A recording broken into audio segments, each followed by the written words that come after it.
ಅಶಾಂತಿ ಮಾತಾಡಿದಾಗ 2 ಗೀತೆಗಳು ಜನಿಸಿದವು.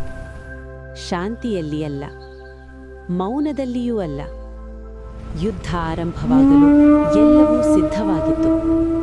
ಬಾಣಗಳು ಹಾರಲು ಸಜ್ಜಾಗಿದ್ದವು. ಅಂತಹ ರಣಭೂಮಿಯ ಮಧ್ಯದಲ್ಲಿ ಅರ್ಜುನ ನಡುಗುತ್ತಿದ್ದ.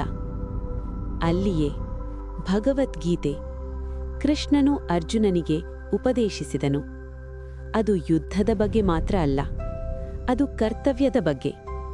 ಜೀವನದಲ್ಲಿ ಹೇಗೆ ನಿಲ್ಲಬೇಕು, ಹೇಗೆ ಕಾರ್ಯನಿರ್ವಹಿಸಬೇಕು, ಹೇಗೆ ಮನಸ್ಸನ್ನು ಸಮತೋಲನದಲ್ಲಿಡಬೇಕು. ಕೃಷ್ಣನು ಒಂದು ಸತ್ಯ ಹೇಳಿದ: ಕ್ರಿಯೆ ಮಾಡು, ಆದರೆ ಬಂಧನವಿಲ್ಲದೆ.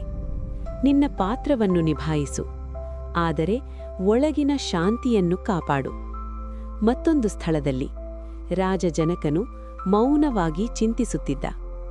ಯುದ್ಧವೇ ಇರಲಿಲ್ಲ, ಆದರೂ ಅಶಾಂತಿಯಿತ್ತು. ಮನಸ್ಸಿನ ಅಶಾಂತಿ. ಒಂದು ಮೌನ ಪ್ರಶ್ನೆ: ನಾನು ಯಾರು? ಅಲ್ಲಿಯೇ ಅಷ್ಟಾವಕ್ರ ಗೀತೆ. ಅಷ್ಟಾವಕ್ರನು ರಾಜಜನಕನಿಗೆ ಉಪದೇಶಿಸಿದನು. ಅದು ಕ್ರಿಯೆಯ ಬಗ್ಗೆ ಅಲ್ಲ, ಅದು ಅರಿವಿನ ಬಗ್ಗೆ. ನೀನು ದೇಹಕ್ಕಿಂತ ಹೆಚ್ಚಾದವನು, ನೀನು ಮನಸ್ಸಿಗಿಂತ ಆಳವಾದವನು, ನೀನು ಶುದ್ಧ ಚೈತನ್ಯ.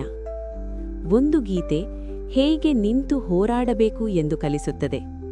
ಮತ್ತೊಂದು ಗೀತೆ ಹೋರಾಟವೇ ಇಲ್ಲ ಎಂದು ಜಾಗೃತಿಗೊಳಿಸುತ್ತದೆ. ಜೀವನ ಕ್ರಿಯೆಯನ್ನು ಕೇಳಿದಾಗ ಕೃಷ್ಣನು ಮಾತನಾಡುತ್ತಾನೆ. ಆತ್ಮ ಮುಕ್ತಿಯನ್ನು ಹುಡುಕಿದಾಗ ಅಷ್ಟಾವಕ್ರನು ಮಾತನಾಡುತ್ತಾನೆ. 2 ಗೀತೆಗಳು, 2 ಅಶಾಂತಿಯ ಕ್ಷಣಗಳು, ಒಂದು ಪರಮ ಸತ್ಯ. ಅದೇ ನಮ್ಮೊಳಗಿದೆ.